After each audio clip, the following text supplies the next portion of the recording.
मैंने बोला तो मेरे यहाँ से 70,000 90,000 के करीब कैश और 9 लाख रुपए के गहने मेरी बीवी के मिले। कल भी समय मांगा इनका बस चले तो ये मेरा घर छोड़े ही नहीं, क्योंकि इनको बीजेपी वालों ने भेजा है। इनको बाबूलाल मरांडी जी के कहने पे भेजा गया है, इनको हेमंत विश्वकर्मा के कहने पे भेजा गया है, इनको निशिकांत दुबे के कहने पे भेजा गया है। आपने एक बार फिर से हेमंत विश्वकर्मा का नाम लिया, क्या आपको लगता है पहले भी उनका नाम ले चुके हो, ये हो रहा है? अरे भैया मैं तो बोल रहा हूँ बीजेपी वाले सब हैं, सब इन्वॉल्व हैं, इनको इसीलिए भेजा गया है भाई। लेकिन जब 30 साल मेरे पिता विधायक रहे, मंत्री रहे, उनके ऊपर आज तक आयकर विभाग का छापा नहीं पड़ा, और उनके मौत के होने के 1.5 साल के बाद उनका बेटा जब विधायक बनता है तो उसे तोड़ने के लिए आप उनके द्वारा अर्जित संपत्ति को आप आज मेरे सामने लाके प्रस्तुत करते हैं और मुझे बदनाम करने का साजिश रचते हैं। वो भी वो संपत्ति जो मेरे पिता ने नॉमिनेशन में, अपने लास्ट नॉमिनेशन में दाखिल करके गए। कौन सूत्रों ने बता दिया कि भैया मेरी आय 1 करोड़ रुपया है, ऐसा कुछ नहीं, दस्तावेज भी नहीं मिला। अब 1 करोड़ रुपया से मान लीजिए महीने में हो गया 30 करोड़, तो 365 करोड़ साल में हो गए। तो अब साल में 365 करोड़ के ये तो चले जाएंगे, अब पंचनामा में ऐसा कुछ देंगे भी नहीं।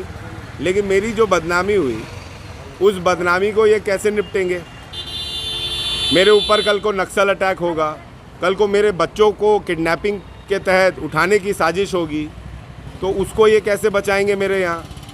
कल को मेरे ऊपर जान की खतरा बने रहेगी। ना इनको कुछ पैसा मिला, ना इनको कुछ डॉक्यूमेंटेशंस मिले, तब भी ये जो है ज़बरदस्ती अपने सीनियर्स के कहने पे यहाँ पे डेरा डाल के बैठे हुए हैं। मेरे बेरमो आवास में भी इनको ऐसा कुछ नहीं मिला, ना इनको पैसा मिला बेरमो आवास में, ना कुछ। मेरे घर में 70,000 रुपया इनको या 90,000 रुपया सबका मिला के मिला है। बेरमो आवास में भी इनको कुछ नहीं मिला। मेरे बाद बाकी जो रिश्तेदार हैं पटना में, उनके यहाँ भी रेड इन्होंने कंडक्ट करके उनके घर से भी चले गए, उनके यहाँ भी कुछ नहीं मिला।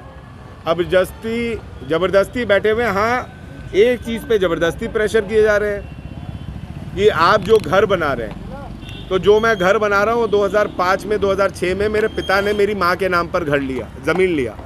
उस ज़मीन को मैंने अपनी माँ को 10 लाख रुपया टैक्स पेमेंट करके स्टैम्प ड्यूटी निकाल के गिफ्ट डीड लिया। अभी उस ज़मीन के प्रति मैंने लोन के लिए विधानसभा में अप्लाई किया हुआ है। उस ज़मीन में कुल कंस्ट्रक्शन जो होगा कास्टिंग और कॉलम उठा के, वो करीब 50 से 60 लाख रुपए का हुआ होगा, जिसमें से 20 लाख रुपए के करीब, 18 लाख रुपए के करीब मैंने अपने सैलरी अकाउंट से वेंडर्स को पेमेंट किए हैं अपने रिलेटिव्स के थ्रू। अब उसके बाद मैंने भी इनको बोला, इनके प्रोसीजर में बहुत साफ कहना होता है कि आप अगर कुछ जानते हैं तो बोल दीजिए जानते हैं, अगर आप कुछ नहीं जानते हैं तो बोल दीजिए नहीं जानते। अब मैंने इनको बोल दिया कि भैया मैं नहीं जानता हूँ और जानता हूँ, अगर कुछ होगा आप मुझे डिपार्टमेंट बुलाइएगा, मैं IT डिपार्टमेंट आके आपको संबंधित जो भी दस्तावेज आप मांगिएगा अपने CA के थ्रू और अपने थ्रू मैं आपको अवेल करा दूंगा। उसके चलते आप मुझे 2 दिन से घर में बंद करके, मेरे बच्चों को परेशानी हो रही है, मेरे लोगों को परेशानी हो रही है, और इस तरीके का ये कार्रवाई कर रहे हैं। अजय के घर से अजय सिंह मेरे रिश्तेदार नहीं है। अजय सिंह एक नॉर्मल व्यक्ति है जो मेरा बेरमो में राइवल है। वो बीजेपी के हैं, वो पिछले चुनाव में मेरे पिता का विरोध किए थे, उनके घर से मिला है। वो मेरे आपके पिता के काफी करीबी थे। मैं तो बोल रहा हूँ ना भैया, सुनिए तो, मेरे पिता के करीबी थे, लेकिन जब मैं पॉलिटिक्स में आया मैंने उनका विरोध किया।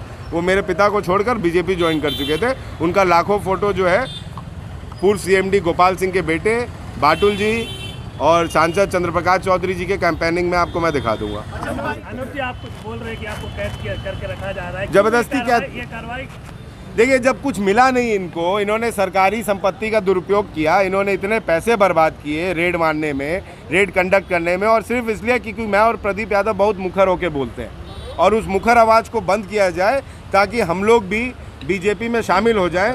ये साजिश थी इनकी, और जब इनको मिला नहीं तो अब इनकी छींची लेदर हो रही है, तो ज़बरदस्ती और कुछ करके ढूंढ रहे हैं। मैं तो बोल रहा हूँ कि अगर मैं गलत होऊंगा तो मुझे जनता सज़ा देगी, मुझे कोर्ट सज़ा देगा। आपको जो रेड कंडक्ट करना था आपने रेड कंडक्ट किया, आपने मेरे घर को सील किया, आपने सब सामान निकाला, आपने सब दस्तावेज को जांच किए, उस दस्तावेज में आपको कुछ मिला नहीं, आपने सब गहना निकाला, वैल्यूअर को बुलाया, 9 लाख का गहना मिला। आपने लॉकर्स जो पूछे हमने सब वो लॉकर्स बता दिए, वहाँ पे आपको कुछ नहीं मिला। अब ज़बरदस्ती आप यहाँ पे आके घर में किसी को भी बंद करके बैठे हुए हैं। मैं भी एक कैटेगरी में आता हूँ, मुझे भी सुरक्षा कैटेगरी मिली हुई है, लेकिन मैंने तब भी इनको कॉपरेट किया। लेकिन अब ये ऊपर से अपने डीजी और पटना से कौन कौन अधिकारी का फ़ोन का वेट करते हैं, उनसे बात करते हैं और फिर बोलते हैं कि हम तो ऊपर का वेट कर रहे हैं, ऊपर वाले हमको ज़बरदस्ती रहने के लिए बोल रहे हैं। हमें मालूम है आपके यहाँ कुछ नहीं मिला है, पंचनामा में जो हमने रिपोर्ट तैयार किया है उसमें कुछ नहीं मिला है, लेकिन क्या करें, ऊपर हमें रोका जा रहा है आपका घर छोड़ने के लिए। तो ज़बरदस्ती